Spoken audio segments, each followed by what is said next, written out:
Se supone que ya. Tum, tum, tum, tum, tum. Tum, tum, tum, tum, tum, tum, tum, tum, tum, tum, tum. Tum, tum, tum, tum. Ahora, sí. Pues a mi correo no llega nada, no está entrando nada por el correo electrónico. Qué raro. Pues Y tiene que haber algún problema con tu correo. puede ser. Puede ser. Bueno, ya estamos aquí. Oye, no sabes lo feliz que me hace poder charlar contigo un ratito. Eso Muchísimas está gracias. Gracias por aceptar la entrevista y bueno, por estar aquí conmigo. Seguro tú no lo sabes porque no me conocerás apenas de nada. Te he dado algunos likes en las redes. Pero desde hace unos años me dedico a impartir clases de creación literaria. Soy escritor y coach literario. Entonces, Cuando hablamos la primera vez, estuve indagando un poco, viendo tu web, todo eso. Y la verdad que sí. está muy chulo, hombre, claro. Y está muy Ah, chulo todo lo que haces. O sea que me parece. ay, qué bien. Ya iba a decirte que sí, pero me pareció muy interesante, con lo cual fue como, venga, vamos allá. Qué guay, pues no sabes lo que significa eso para mí. Muchísimas gracias. A mí es que me pareció muy interesante tu figura como autor, porque yo te conocí primero como autor, para ser honesto. Yo a YouTube llegué tarde. Yo me hice youtuber porque estaba... Porque no ah, es más. Yo. perdona, sí, porque no había más remedio, claro. Sí, sí, es una plataforma muy, muy interesante. Estaba, estaba harta, bebe. Estaba harta de no ser youtuber, como dice Ter, otra youtuber que está por ahí. Y entonces, al darme cuenta de lo importante que estaba siendo, dije, bueno, pues vamos a intentarlo y mira, no me arrepiento, la cosa va muy bien. Pero no te conocí yo en YouTube, ¿sabes? Aunque luego tengo que reconocer que tus vídeos me han inspirado mucho para entrarle, no fue así como te conocí. Yo te conocí porque un día en una librería me encontré este titulazo y se me cayeron los calzones, porque dije, madre mía, por fin alguien se ha atrevido a usar esta palabra en la portada de un libro, ¿no?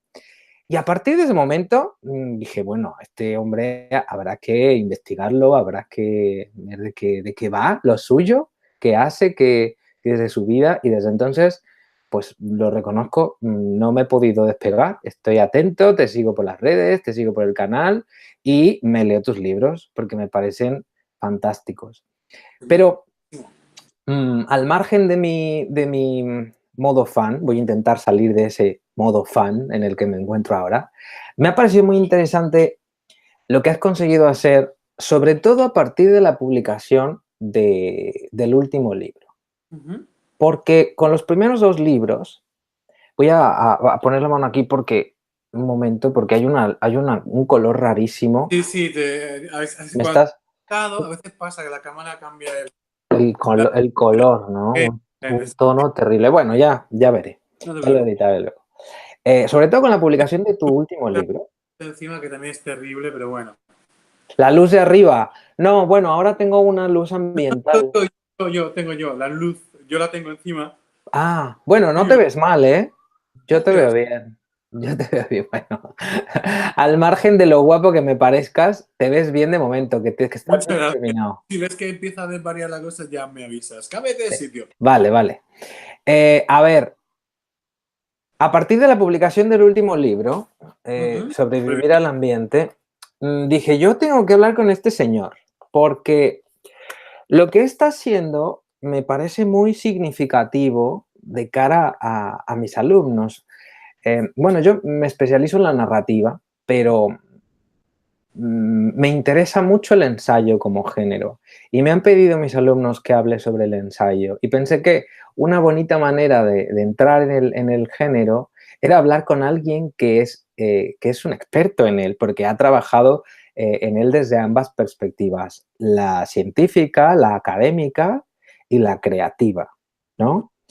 Existen estas dos vertientes en el género y la verdad es que yo no me puedo decantar por una o por otra, porque ambas me parecen muy necesarias. Pero tú has hecho algo que desde el principio me llamó, o sea, me gustó, me llamó, me atrajo, que era que aunque estabas escribiendo ensayos académicos, ensayos científicos, rigurosos, se acercaba de una manera tan bestial al ensayo creativo.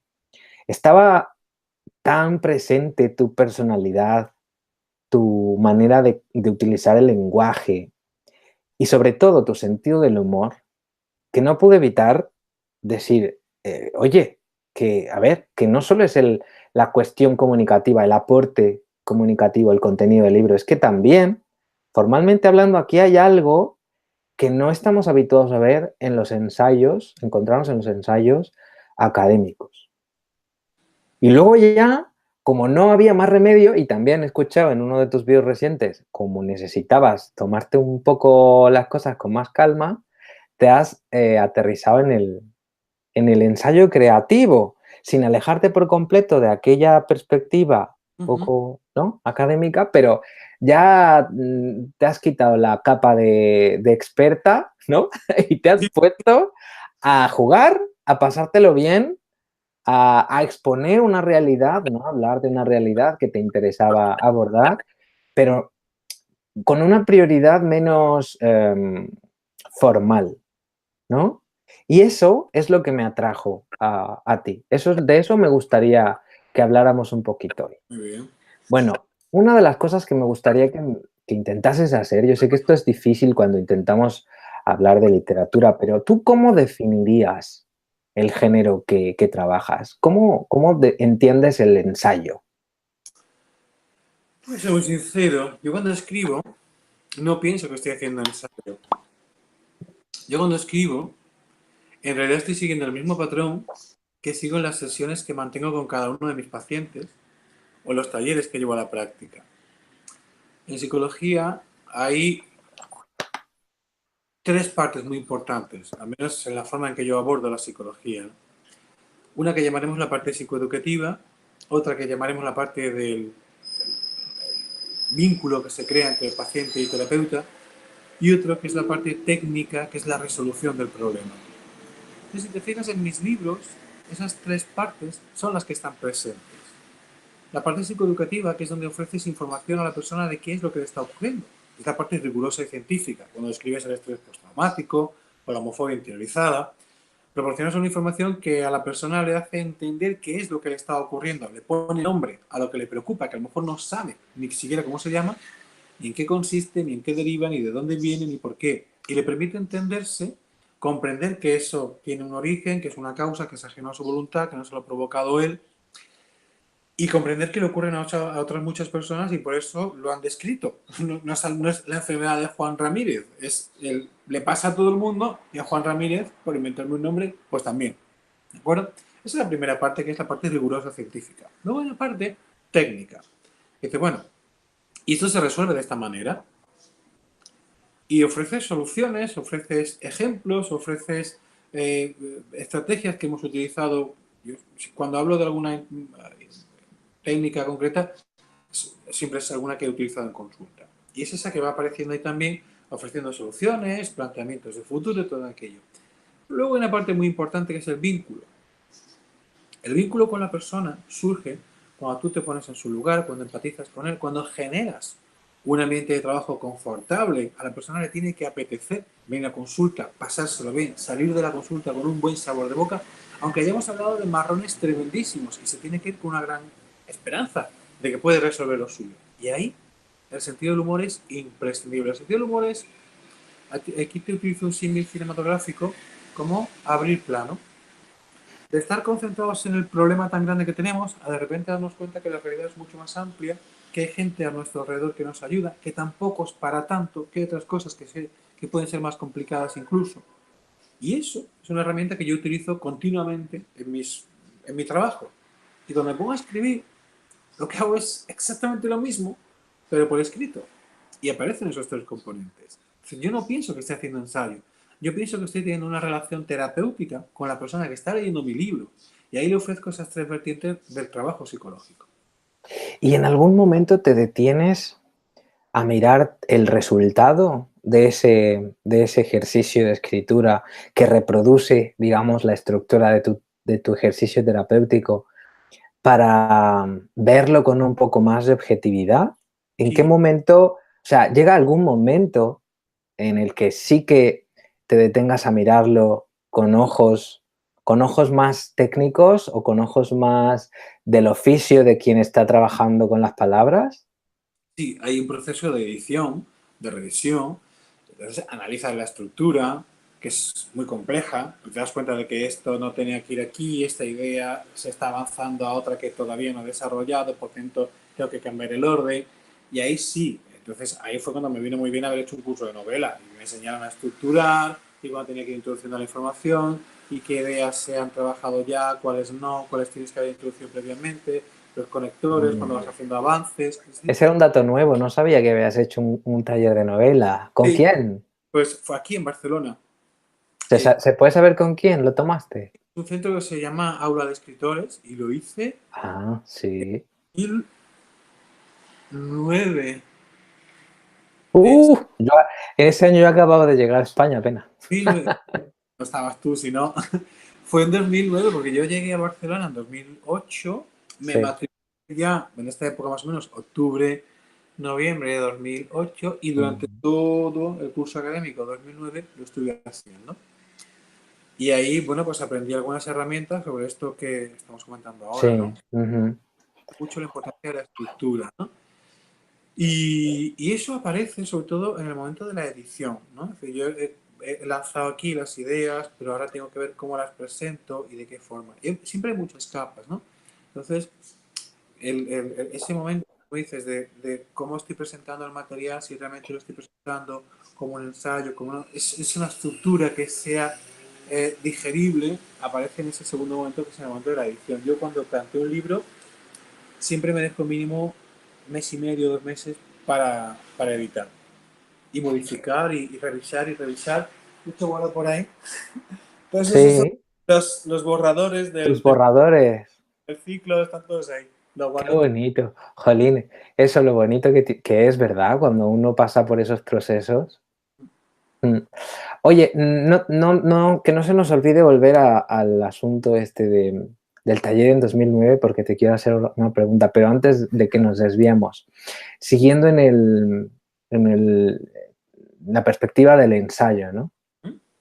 ¿Cuáles dirías que son para ti los principios más importantes a la hora de escribir tus ensayos? Es decir, para ti, ¿qué es lo más importante antes de ponerte a escribir, por ejemplo, el capítulo tal de este libro o en el libro que creo que estás trabajando en un libro nuevo, ¿no? Sobre sexo. ¿Cómo te estás organizando?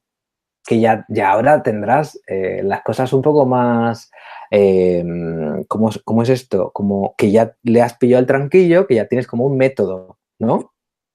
Sí, yo parto primero de la observación, ¿no? Es decir, con qué problemáticas o con qué situaciones, sean problemáticas o no, me encuentro en ese campo concreto, ¿no? Y planteo una serie de tesis al respecto. Por ejemplo, cuando hice el ciclo del amor marica, me estaba planteando la tesis de que en estos momentos vivimos varias relaciones a lo largo de nuestro ciclo vital y que no estamos preparados para enfocarlo de esa forma, que necesitaremos un manual que nos dijera cómo enfocar las relaciones como un ciclo. Pero también es verdad que hay una parte de construcción social acerca del amor romántico que todavía sigue afectando mucho y que a muchas personas les hace sentir mal cuando comparan sus relaciones de parejas con un ideal de amor romántico, ¿no? En el ciclo había una serie de tesis que pensaba que eran importantes. Una era esta de los mitos del amor romántico, otra era la del ciclo y el aprendizaje, otra era modelos alternativos de pareja. Y parece que esas tesis tenían que ser las que estructurasen cómo iba a estar el libro. Y te fijas el libro en la primera parte, donde vamos desmontando los mitos del amor romántico, luego en un bloque que aborda ese ciclo de cómo las relaciones van pasando por diferentes etapas, a veces se rompen y vuelven a comenzar, y un módulo final, que eso sí que lo puse más apartado cuando ya habíamos visto todo lo anterior, donde hablaba de otros modelos de relación, ¿no? Cuando me planteé el Quiérete, en realidad estaba haciendo un tratado contra la homofobia interiorizada, en el que además incluye una serie de temas que, que luego se van desarrollando, hay como spin-offs del libro pues, sobre amor, sobre sexo, hablaré también en el futuro de otras cuestiones como inteligencia emocional. Sí, pero la estructura de ese libro no está tan definida como el Claro, ciclo del amor. En el ciclo del amor sí que hay una estructura, pero súper definida. O sea, es que es como leerlo, es como atravesar un año entero de primavera, verano, otoño, invierno, ¿sabes? exactamente. Ahí se ve la diferencia, porque el Quiérete en realidad era primero un texto, un manual sobre homofobia interiorizada, que era empezando primero vamos a entender bien qué es la homosexualidad, bien qué es la homofobia, qué secuelas deja la homofobia y después cómo solucionamos esas secuelas o qué herramientas necesitamos. Entonces, por ejemplo, para poder eliminar prejuicios sobre la homosexualidad, necesitamos haber entendido bien qué es la homosexualidad. Por eso hay un primer Claro. que habla de la homosexualidad en la historia, la naturaleza, mitos. Hay una cierta estructura, pero no es la estructura que tiene otro material, como puede ser, por ejemplo, este, ¿no? En el siguiente libro tampoco está tan estructurado, se va a parecer mucho al Quiérete. Sí, un poco miscelánea, Sí, como porque revista, sí. en realidad es difícil encontrar un hilo conductor de todo, ¿no? Habrá una idea principal, que es la de somos seres sexuados, tenemos que reconciliarnos con una sexualidad que nos ha arrancado nuestra cultura y cómo vamos a reconciliarnos con esa sexualidad, en qué consiste esa reconciliación, ¿no? Pero esa tesis luego se puede manifestar de muchas maneras y hablaremos del sexo en pareja, del sexo en grupo, del sexo en solitario, hablaremos del porno, hablaremos de posturas, hablaremos de qué es la sexualidad, pero sí que es verdad que será como pues, una miscelánea en torno a un tema que es el sexo, que además muchas personas lo van a vivir de forma diferente. Habrá quien sea monógamo y que lo viva solo de esa monogamia y solo le interese la parte que tiene que ver con la monogamia, y quien no lo sea y a quien le interese también pues hablar de otras cuestiones sexuales como pueden ser las relaciones poliamorosas o pueden ser las relaciones abiertas o las orgías o X, ¿no? Mm. O Hay, sea que, en resumen, lo diríamos, podríamos decir que uno de los principios fundamentales, al menos para ti, a la hora de plantearte un ensayo, entendiéndolo como un libro entero, por ejemplo, es que primero detectas el tema claramente y después elaboras una hipótesis sí, hay que o elaborar una tesis sobre ese tema, ¿no? Es decir, ¿qué voy a decir? ¿Qué es lo que tengo que decir cuando sobre ese tema? libro con qué idea tiene que quedarse, según creo yo, ¿no? Y, ese es y a partir de ahí sale la estructura, porque tú para plantear una tesis pues tienes que hacer capítulos introductorios, desarrollo de la tesis alternativas, y vas trabajando sobre esa idea, que es lo que va conduciendo al final todo el hilo narrativo, ¿no? Entonces, por ejemplo, como decíamos, en el ciclo se ve muy claramente. Ujú. Digamos que hace falta, partiendo de allí, una posterior organización de la información muy rollo militar, ¿no? Porque, ¿cómo haces? Porque cada capítulo, en los dos primeros libros sobre todo, porque el tercero es más relajado, pero en los dos primeros libros, cada capítulo abordas una batería de cuestiones amplísima. Uh-huh. Entonces, hay una cantidad de información tan brutal que cualquiera pensaría, ¿cómo hace para organizar todo esto? ¿Cómo hace para estructurar las ideas de ese modo, no? Que En bueno, esto es parte del arte de escribir ensayos, consiste en eso, en saber organizar la información e hilar las ideas, ¿no? En realidad no es tan difícil cuando haces una búsqueda, por ejemplo, cuando hablamos de mucha información aparece en el Quiérete los capítulos que van, por ejemplo, sobre la sexualidad. ¿De acuerdo? Entonces haces una búsqueda sobre la sexualidad gay, de artículos científicos sobre el tipo de relaciones, o, por ejemplo, los roles sexuales, ¿no? Como un tema que trabaje. ¿Qué sabemos sobre los roles sexuales, no? Yo, además hacía la broma que cuando empecé con los buscadores académicos ponías top y bottom y salían bosones, o sea, partículas cuánticas. Ya ves.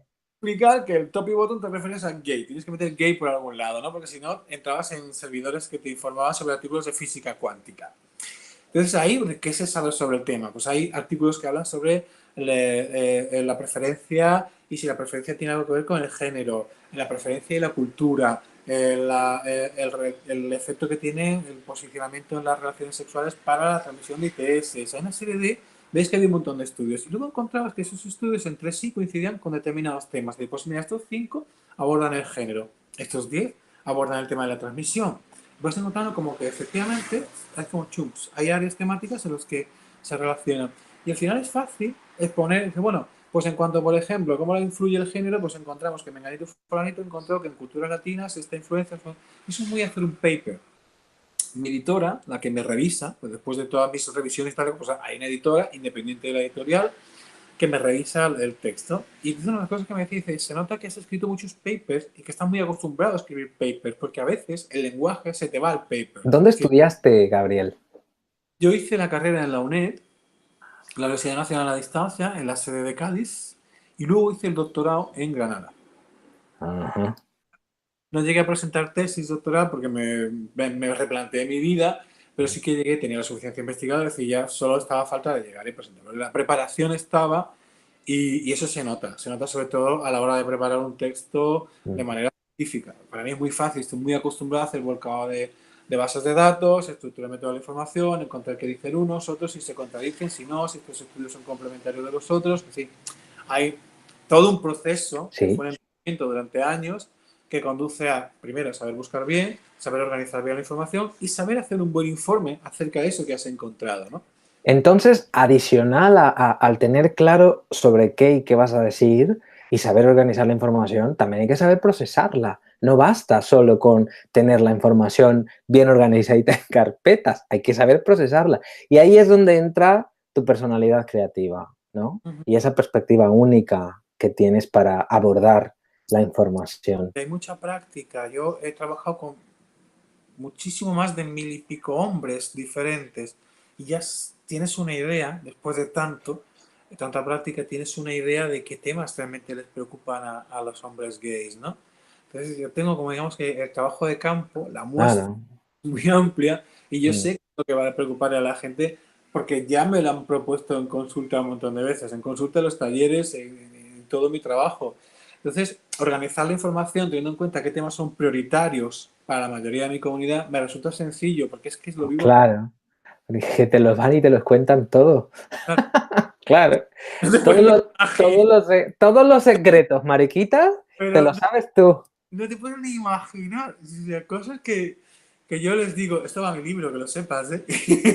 Que vale, pero pon que me llamo Arturo. Vale, yo te pongo Arturo, pero esto va en mi libro. Cosas maravillosas.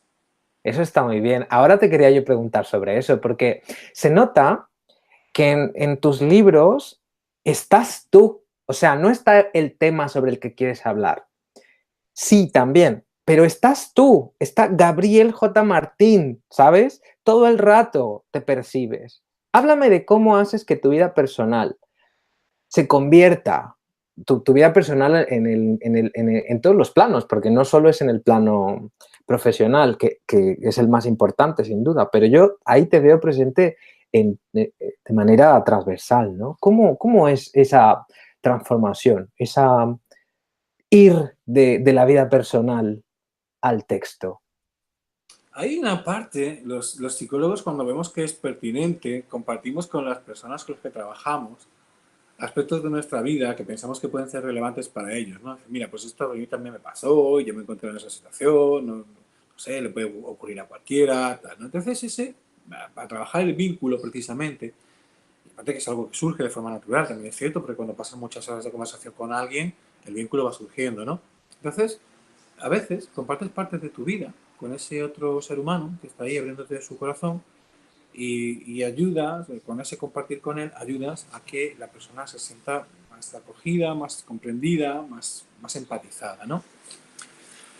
Luego, claro, como te decía, son muchas horas de vuelo, entonces es imposible que mi trabajo, sobre todo algo que tiene, en lo que estoy tantas horas, es imposible que no aparezca algo de mi experiencia personal, incluso ya no solo profesional, sino historias que me han ocurrido a mí. Y ha habido casos en los que he contado cosas mías, que también te digo la verdad, cuentas lo que tú quieres. Yo sí hago la broma, digo, cualquiera que me siga por Instagram, que por favor me diga cómo es la cara de cualquiera de mis novios o de mis amantes. Nadie me lo puede decir. Sale lo que tú quieres que salga. Claro. En un momento en un libro cuentas que has tenido una aventura con no sé quién, que llegó y que no era tu ideal y que al final resulta que le dijiste, no sabes decirle que no y terminaste follando con él y te lo pasaste muy bien. Es una manera también de decir, oye, que estas cosas me pasan a mí también y que son humanas y son naturales. Y que si un día estás follando con un tío y te das cuenta que se ha quitado el condón, pues yo también me estaba un día a cuatro patas y el tío se quitó el condón. ¿Por qué? Porque todos nos ponemos a cuatro patas. ¿Vale? Entonces, de repente el tío que está escribiendo el libro, que es el autor, que se supone que es una autoridad en la materia, te dice, mira, aquí está la mayor autoridad sobre lo que tú quieras, pon el culo. Porque está bien, pon el culo que se pasa muy bien. ¿De acuerdo? Entonces, esa empatía y el... Es que rompes las barreras tradicionales, ¿sabes? Y eso consigue, o sea, en un ensayo que no fuera de corte psicológico autoayuda, ya sería bastante guay, ¿no? Y bastante impactante. Pero es que además es un perfil del libro en el que la gente que está leyendo lo que quiere es adquirir información que le ayude a enfrentar esas realidades. Y no solo ver que a otros, ¿no? Le sucede, sino a la autoridad que te lo está sabiendo explicar, que te lo está sabiendo poner allí de frente, pero también a él le ha pasado. Es que eso es romper esa barrera por completo y decir, ¡ostras! ¿No? Y me parece súper valioso. Y además muy de agradecerse, muy valiente. Y quizá esa sea una de las razones por las que consigues que tus lectores conecten también, ¿no? Fíjate que es también parte de activismo. Es decir, si yo estoy afirmando en mi libro que nadie tiene que avergonzarse de comerse una polla, el Ya, que tiene que decir que se las comen, soy yo. claro, Porque si no sería profundamente hipócrita. Decir, no, no, está claro. muy bien que tú digas que te gusta que te den por el culo. Y a ti, bueno, yo esas cosas Bueno, no hablo, claro. a mí claro que me gusta que me den por el culo, por supuesto que sí. Se trata de decir, ser consecuente al fin y al cabo con tu mensaje. Claro. Oye, ¿de dónde te viene ese sentido del humor? ¿Quién crees que te ayudó a aprenderlo? Si es que se puede aprender. Esto mío es muy gaditano. Sí, ¿no? Muy andaluz eso. Yo soy nacido en Cádiz, de familia granadina, más siempre hago la broma. Yo tengo no 8 apellidos, tengo 7 apellidos granadinos y uno sevillano. Hay un Díaz en mi árbol genealógico que mi abuelo José, que era sevillano, que bailaba muy bien sevillana. Me dicen, yo soy un pato, no sé bailar nada. Pero bueno, entonces los andaluces tenemos una cierta fama de ser muy chistosos, cosa que no es cierta porque solamente determinados sectores de Andalucía y tal y cual, ¿no? Pero en Cádiz, especialmente Cádiz, que el sentido del humor es un valor cultural, donde no solo los carnavales es la fiesta máxima, donde la gente saca todo su ingenio, toda su creatividad para hacer bromas con las comparsas, las chirigotas, los coros, todas esas, la gente sale disfrazada, eh, pero además de una forma muy, muy, muy divertida, muy, muy creativa, que hace los concursos de canciones irónicas, no sé qué. Nosotros, el sentido del humor, el hacer guasa, para nosotros es un valor, insisto, un valor cultural es muy importante. Una reunión de amigos en las que no riamos es rara, no se da. Entonces esa crianza mía allí, donde el tomarse las cosas primero con distancia, saber, pues también es una ciudad muy golpeada, una zona entera, no solo la ciudad, muy golpeada por el desempleo, por la falta de medios, donde la gente tiene que sobrevivir y el sentido del humor al fin y al cabo es una herramienta también de inteligencia emocional porque le quita hierro a los problemas, hace que seamos capaces de abordarlos porque al hacerlos un poquito más chiquititos ya no son más grandes que nosotros, entonces los podemos abordar. Y ese es tener sentido del humor como filosofía de vida, como forma de entender que hay desgracias mucho más grandes, que al final comemos todos los días, que tampoco es para tanto, que no se nos muere un hijo en brazos, ese tipo de cosas, nos ayuda mucho a llevar adelante el día a día, ¿no? Así que provengo de una ciudad donde ser chistosos, tener sentido del humor es un valor. Y a mí me criaron en eso, con lo cual luego, pues, sale. ¿Qué ocurre? Que además, con la práctica profesional, cuando ves que es una herramienta que funciona, que tienes una persona que la acaban de diagnosticar de VIH, que está hecho una puta mierda, que no sabe qué va a hacer de su vida, que tiene todos los miedos, que cómo se lo dice a un novio, no sé qué, empiezas a trabajar con él y a ayudarle a desarrollar su sentido del humor. Y llega un momento en que empieza a reírse. Eso es maravilloso. Claro. Porque de verdad cuando dice, ahora la persona está empoderada, ahora la persona está por encima de sus circunstancias y ahora puede trabajar sobre ellas. Entonces es algo también muy entrenado, el sentido del humor es algo muy entrenado.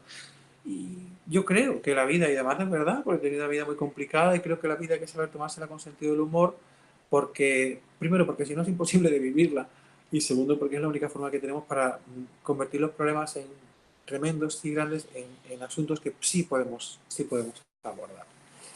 chico, y además que mira, que hay que intentar vivir con una sonrisa, si no, Pues desde luego, ejemplo bueno nos das.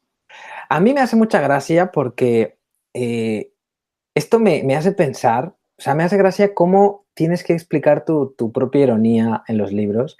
Y eso es algo que primero me río por la ironía y luego me río de que tengas que explicar la ironía, porque digo, pero ¿qué persona es tan incapaz de no entender la uy, gracia? Y Twitter está pienso, lleno de ofendidos. Claro.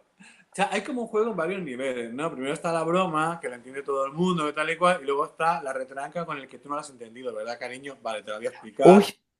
pero es que llegar a ese límite, digo, pienso yo, pero ¿cómo puede ser que de verdad la gente se lo tome en serio? O sea, que piense que estás hablando en serio cuando es una evidente broma, ¿no? No, no, no, no, es increíble la gente Y no, de todo en el mundo, ¿eh? Piensa en redes sociales, yo suelo decir, lo bueno de las redes sociales es que todo el mundo está en ellas, o que todo el mundo puede entrar en ellas.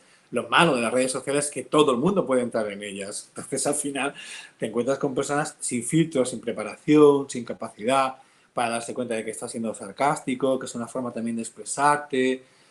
Y a veces hay que explicárselo.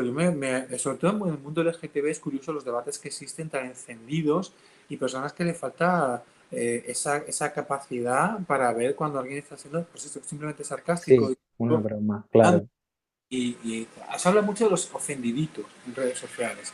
sí. Y ciertamente hay muchos, y leyendo libros hay muchos. Yo estoy teniendo bastante suerte y la gente me está leyendo con Te mucho cariño pilla. y muy bien, ¿no? Hay poca gente y si alguna vez he recibido alguna crítica, ha sido una crítica muy constructiva. Imagino que igual, como ven que ya les voy avisando de ojito conmigo que te respondo, pues Mm. la verdad que están siendo muy amables, ¿no? Y alguna ha habido, sobre todo en YouTube. YouTube es espectacular. YouTube, que la gente va colgando, dice allí barbaridades. En YouTube sí que bloqueo muchísima gente porque tengo la norma esta, o sea, troles Nada, lleguen homófobos a decir que somos todos unos enfermos, no sé qué, no voy a discutir contigo, tú tienes un problema, aunque tú no lo sepas, pero tú lo tienes y yo no voy a perder mi tiempo educándote a ti si no lo han claro. hecho tus padres. Entonces ya que la vida se encargue y todo bien. Borro, bloqueo y se acabó, ¿no? Pero existen personas con mentes muy complicadas y lo peor de todo es que no tienen la mayor pretensión de solucionarse lo que les ocurre porque creen que están bien. Claro. Y también has tenido lectores homófobos. O sea, te han escrito lectores en plan, pero ¿cómo se te ocurre publicar esto? Alguno ha habido, sobre todo con la publicación del libro, La primera, el primero. primero, exactamente, con el cliente mucho maricón, lo que pasa es que también está explicado, de hecho hay un capítulo en el que digo, ¿por qué utilizo esta palabra, no? Sí, La contrasolapa también se explica sí, también lo viene ahí, sí. para que la gente cuando lo abra diga, bueno, ya sabemos de qué va, ¿no? O sea, esto es una expresión que viene utilizando hace tiempo atrás y todo aquello. Dentro de la comunidad gay hay mucha gente que lo utiliza y sabe, entiende perfectamente esta marca de complicidad entre nosotros. Claro, forma, es nuestro argot. Sí, exactamente. Y Hemos resignificado la palabra. lo que sí me he encontrado, hombres que están en proceso de aceptación y para los que la palabra todavía es difícil, que me dicen, Mm. yo el libro lo llevaba forrado, Ya, la palabra no me gusta, me dicen, la palabra no me gusta, ya. pero bueno, el contenido está muy bien. Y tenía la broma de, ya te gustará, no te preocupes. Cuando Ya leas te gustará, sí, ya te acostumbrarás. un Todo poco, mi amigo Ángel siempre dice, esta es la prueba de la homofobia interiorizada, el que utiliza la palabra maricón como marca de complicidad, se ha quitado mucha homofobia interiorizada de encima, que todavía la tiene ahí, que le pica, le cuesta usar y es comprensible, ¿eh? Yo también he pasado por ahí. Yo creo que todos pasamos por ahí. Mira, a mí me habría encantado poder salir del armario leyendo tu libro porque creo que el acompañamiento que consigues dar a los lectores es único y es bastante novedoso, porque aunque ya existían muchos libros en esa materia, y mira que me he leído unos cuantos, porque yo he necesitado, yo no tuve apoyos, o sea, yo fui de esos chavales que tuvieron que dar el paso absolutamente solos y se anclaban en los libros para entenderse y encontrar respuestas. Tuve suerte porque no es que no encontrara buenos libros, de hecho, en México te sonará seguro, una terapeuta sexóloga, se llama Rina Reisenfeld y escribió un libro preciosísimo que se llama Papá, mamá, soy gay, que lo tengo yo pues en los top, porque gracias a ese libro mi vida cambió totalmente, ¿no? Y, y no le estoy echando nada en contra. O sea, ese libro me fascina. Sin embargo, creo que tú consigues dar un paso más allá, que tú consigues ir incluso más cerca de la persona que está viviendo esa dificultad, ¿no? Que está viviendo esa realidad. Y, y hay que agradecértelo, desde luego.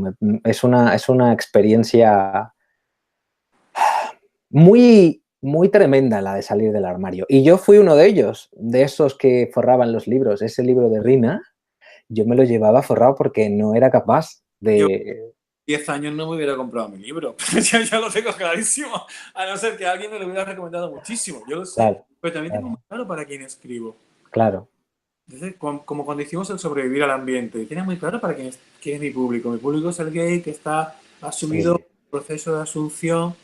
Yo tengo muy difícil que me vaya a leer un señor que tenga doble vida, que tenga una mujer y 4 hijos y de vez en claro. cuando vaya a una sauna. Si algún día me encuentre y me lee, me parece perfecto, pero no es mi público de entrada. Claro, claro. Escribo para mi comunidad, la de gays que se están asumiendo, que son visibles o que lo están intentando. Y ese es mi público y con los códigos que utilizan ellos escribo yo y con la cercanía a ellos porque soy miembro de esa comunidad, con eso escribo. Entonces, ¿Cómo ahora van los libros desde que empezaste a publicar hasta ahora que tienes el tercero? ¿Cómo va? el Quiérete ha sido un bombazo, está siendo, sigue vendiéndose muchísimo. Bueno, de lo más no, lo más vendido en los últimos años en el sector LGTB. O sea, nadie ha vendido más que yo en estos. Ole, ole, ole, felicidades, te lo mereces. El ciclo está bien, no se vende tanto, el Quiérete, claro, Es que el ciclo, perdona que te interrumpa un momento, es que el ciclo es un libro maduro, ¿eh? Es un libro también para gente madura, para gente capaz de enfrentarse al amor con una perspectiva súper renovada del amor, porque tenemos la cabeza muy anquilosada, ¿eh? En la perspectiva del amor. Entonces, quiérete mucho, yo le pondría en Mariquitas 1 y, sí, y- y- y el ciclo de amor lo pondría en Mariquitas 2 avanzado, ¿sabes? avanzado. En plan Sí, avanzado. comparto la opinión. Sí. Y también es verdad que todavía me estoy encontrando muchísima gente que se está leyendo ahora el primero, que yo todavía yo alucino, primero, porque claro, salió en 2016. Ese libro no va a dejar de ser leído, Gabriel, te lo digo yo. Ese Pero libro no va a dejar de ser leído. Durante muchísimos años probablemente sigas escribiendo libros y dejes de escribir libros y ese libro va a seguir vendiendo libros. Eso va a ser así. ojalá que sí, ojalá que sí. Pero esto que te decía, ¿no? Entonces, cuando ya se han leído el primero, entonces ya van al ciclo o pasan a sobrevivir, que es más delgadito y tal. Entonces, bueno, O sea que la cosa está funcionando, se está vendiendo muy bien, estamos muy mola, contentos. mola, ¿no? ¿Y tú te veías escribiendo desde siempre? O sea, ¿esto formaba parte de tu proyecto de vida? Curiosamente sí, pero nunca pensé que fuera a ocurrir. Siempre me gustó, además yo utilizaba la escritura como medio de expresión, pues cuando no puedes hablar con nadie de lo que te ocurre, pues lo escribes. Y era mucho de escribir textos, escribir poemas y De cosas. ahí que estudiaras el taller este de novela y tal. Y era cuando ¿Alguna vez has escrito literatura? empecé a O escribir sea, ficción. un blog con algunos unas tres, cuatro escenas y poco cosa más, pero lo dejé muy aparcado. Y luego ya empecé a escribir estos textos que al principio eran artículos pequeñitos en revistas del ambiente. Y luego ya vinieron por el blog y finalmente los libros, ¿no? Pero sí que, no sé, quizá algún día, no novelas, pero contar alguna historia más cercana a mí, más personal. ¡Guau! Eso sería muy guay. O sea, ¿te gustaría hacerlo alguna vez? Supongo, sí, como proyecto me gusta, no sé cuándo podría ser, pero quizá dentro de unos años me anime y escriba y cuente lo que, bueno, pues ahora hablaré de mí, ¿no? Contaré mi ¡Qué historia. bien! Oye, pues eso sería muy interesante. Desde luego aquí ya tendrías un lector. Pues ya iré avisando, si eso ocurre dentro de unos cuantos años. Decía, sí que me veía escribiendo, me gustaba escribir y tal, ¿no? Yo no me terminé cuando la gente decía, psicólogo, J. Martín, psicólogo y escritor. Yo, escritor, ¿qué me estás contando? Porque ya a partir del tercer libro, con el cuarto en proyecto, dije, pues sí, pues es verdad que soy escritor. O sea, te tuvo que llegar hasta el cuarto que estás haciendo ahora para decir, pues, oye, que sí, que soy escritor. Sí, sí, sí, sí, ahora sí puedo decirlo, desde, pues sí. Y a mi madre, que mi madre ya es mayor, dice, pues ahora sí que es verdad que soy escritor, mamá, que... Es verdad, pues mira, ya la cantidad de libros ya no puede decir lo contrario. Pues ahora me lo voy a tener que creer, ¿no? Exacto, exacto. Qué Entonces ya barbaridad. pregunta, pues, Tenemos una cantidad de prejuicios sobre el oficio, pero heavies, ¿eh? tampoco quería incurrir en esa prepotencia de he sacado un libro, ya soy escritor. Bueno, has sacado un libro, has puesto un libro en el mercado, que eso, aunque cuesta, pero se puede hacer. Pero ser escritor es otra cosa. Ser escritor es Lo que expresar, estás haciendo tú. tener un proyecto de obra en conjunto, que vayas haciendo una serie de textos, vas sacando libros que van respondiendo a diferentes partes de Claro. esta obra, que hay una continuidad, que eso ya es otra película, claro, de repente dices, coño, pues en eso me estoy convirtiendo, ¿no? Y que, pues eso, está casi ya vamos a empezar con la biblioteca Gabriel J. Martín, no sé cuántos tal, y dices, hombre, pues ahí sí que a eso sí lo entiendo yo como un escritor, no como que saca un libro. Bueno, pues, y por eso Pero, a ver, me estás diciendo que cuando escribiste Quiérete mucho, maricón, ¿no pensabas desde entonces a futuro como proyecto, ¿no? De vida, que esto podría sucederte, que esto era algo que querías para ti? cuando, no, o sea, No. estaba, evidentemente, una cosa es el deseo y otra cosa es lo que tú crees que puede suceder. Bueno, pues Ujú. contacto con la realidad. Como deseo, evidentemente. Me encantaba eso de sacar libros y tener esa faceta de escritor y que queda súper. Para mí, como no sé, que alguien sea escritor es como, wow, lo máximo, ¿no? Pero para mí era como, tiene mucho nombre. Sí. Entonces, saqué el Quiérete, primero, bueno, a ver cómo funciona de entrada. Empezó muy bien, la verdad que empezó ya de entrada, empezó muy bien. El Quiérete mucho, maricón, empezó fantástico. Pero era solo un libro, igual que están los One Hit Wonders, ¿no? Era Ya. un, Así es, no te emociones, no vaya a exacto, ser que haya sido tu golpe de suerte y al final ni escritor ni nada. y nada, exactamente. Bueno, salió el segundo, que sí que sabemos que va a haber dos libros, a ver cómo funciona, y empezamos ya, pues, yo cuando fue el tercero y tenemos el cuarto ya en perspectiva, dije, vale, ahora sí, ahora hay una carrera. Una carrera y una responsabilidad. De, oye, pues eres un escritor, la gente te sigue porque esperan de ti algo y tienes que dárselo, tienes que esforzarte por dárselo. Y ahí sí fue cuando yo empecé a creérmelo, de verdad, cuando firmamos el contrato del tercero y sabría que habría un cuarto. Es decir, aquí ya hay una carrera. Esto no es saque un libro un día. Hay dos en la calle, un tercero que viene, el cuarto que está en proyecto, quizá haya quinto. Esto ya es otra historia. Entonces ahí fue cuando yo empecé cuando me preguntan a qué me dedico, pues ya se digo, pues soy psicólogo y escritor. Porque tengo otros libros en la calle ya, un cuarto, no sé qué. Y es otra, no es esa, porque claro, tú Sí, trabajas, sí, ya son ¿no? cuatro, ya son cuatro. Como ya son cuatro, ya estoy autorizado. Ya, o sea, sí, ya me siento moralmente autorizado a utilizar el adjetivo escritor para referirme a mí. Hijo mío, pero si tú eres ya escritor desde antes de ponerte a escribir, si eso ya lo traes en las venas, ¿no te decía tu editora que se notaba que escribías un montón?